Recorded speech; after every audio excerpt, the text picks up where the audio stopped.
Sometimes you put a film on and it's not really connecting to you. You just think, I'm not really in the mood for this. So yesterday I was going to watch the new Tarantino film. I put it on. I thought, about 10 minutes in, I was like, this is not really doing it for me. This, I don't really. What's he doing? What's he doing with this? It's like it's jumping all over the place. It's not really grabbing me. It seemed like the sort of film that a younger filmmaker would make, that was like terrified of sitting still.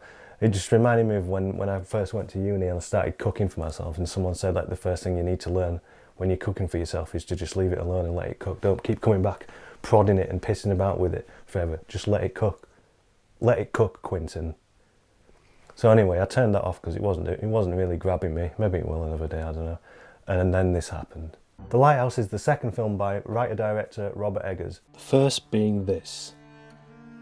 Which, whatever.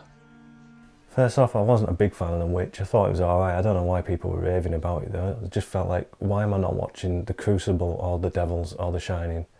Because they already exist and they're already better than The Witch.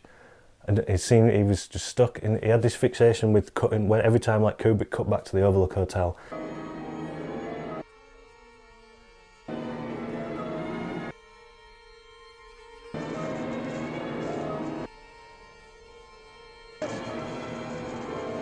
Can you even tell which is which here?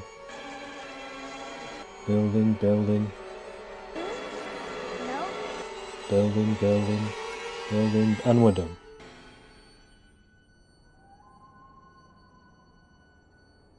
And I'm just like, why am I watching this again? I've seen this already. And then it started getting good at the end, and then it just ended. So I wasn't a big fan of that. But this new one looked very interesting. And people were raving about it, but again, I was like, oh, I don't know, you raved about The Witch, and that was pretty, nah.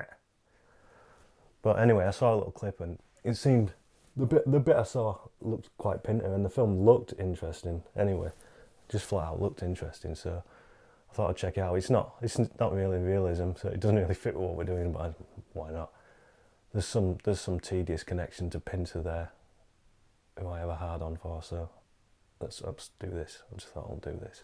So this film gets going, it's very creepy, it's very strange. It has a bit of a Guy Maddin feel, I thought.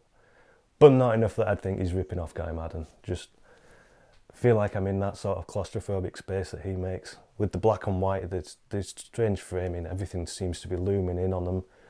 It's very, very strange film. The accents are strange as well. You totally feel like you're in this other world, another world. Some sort of Lovecraftian world, perhaps. So it really grabs you. But again, he goes back on that Kubrick thing. Every time something interesting happening, the dialogue between is amazing, the performances are amazing, and you're getting this creepiness, this Pinterness that I'm going to get into later. But he keeps going to it. Now it's not cutting to the Overlook as much. It's cutting to the Kubrick stare every now and again. It'll just go. I've done. What are you doing?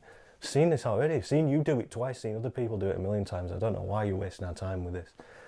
But anyway, we get into the film, and there's some incredible scenes of dialogue in this film. What?